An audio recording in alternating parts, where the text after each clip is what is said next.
श्री राधा राधा। जय श्री राधा। राधे हरे राधे। कृष्णा।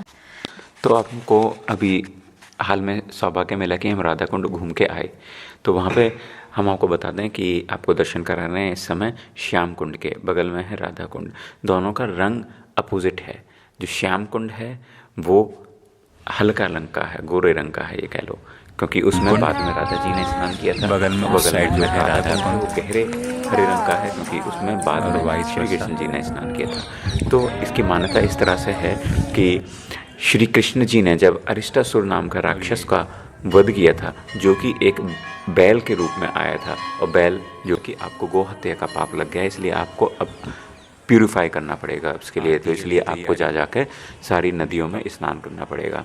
अब श्री कृष्ण जी ने अपनी बांसुरी से वहाँ पे एक गड्ढा खोदा जिसका नाम कृष्ण कुंड किया, और उसमें फिर सारी नदियाँ प्रकट हुईं और उसका जल उसमें समाहित किया गया और उसमें श्री कृष्ण जी ने स्नान किया।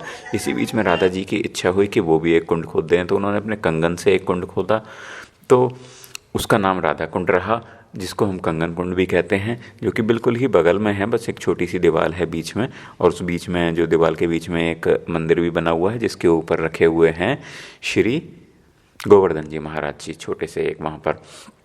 तो लोग क्या करते हैं, पहले राधा कुंड में स्नान करते हैं, ऐसे मान्यता है, फिर वो जाके श्याम कुंड में स्नान करते हैं, फिर उसके बाद फिर जाके राधा कुंड में स्नान करते हैं।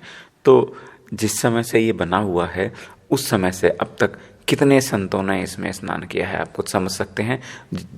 और कार्तिक मास की अष्टमी, जिसको अहि अष्टमी भी बोलते हैं, इसमें बहुत सारे दंपति जिनको बच्चे की प्राप्ति नहीं हो रही है, जो निसंतान है, वो इन कुंड में आके स्नान करते हैं, और फिर बाद में ऐसा देखा गया है कि उनको रत्न की प्राप्ति होती है, संतान की प्राप्ति होती है। कुंड में स्नान करता है उनको श्री कृष्ण प्रेम की प्राप्ति होती है, और जो श्री कृष्ण कुंड में स्नान करता है उसको राधा प्रेम की प्राप्ति होती है। ऐसा क्यों है?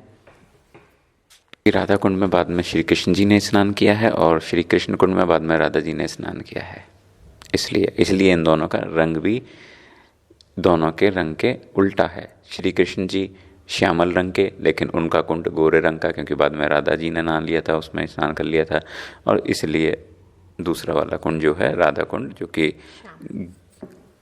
गोरे रंग का सा होना चाहिए था, वो हल्के हरा ना होकर गहरे हरा सा रंग का है, क्योंकि उसमें बाद में श्री कृष्ण जी ने स्नान किया था। बहुत ही सुंदर है।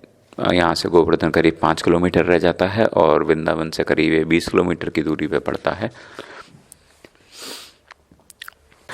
Radha Kund was created when the Lord Krishna killed the Arstasur, who was a demon in the family of the cow family. So Radha ji asked Krishna ji to purify himself by taking the bath in the sacred rivers, but it was difficult. So Krishna ji dug a pit by his bansuri and by the flute and collected the holy water of the all rivers as they appeared.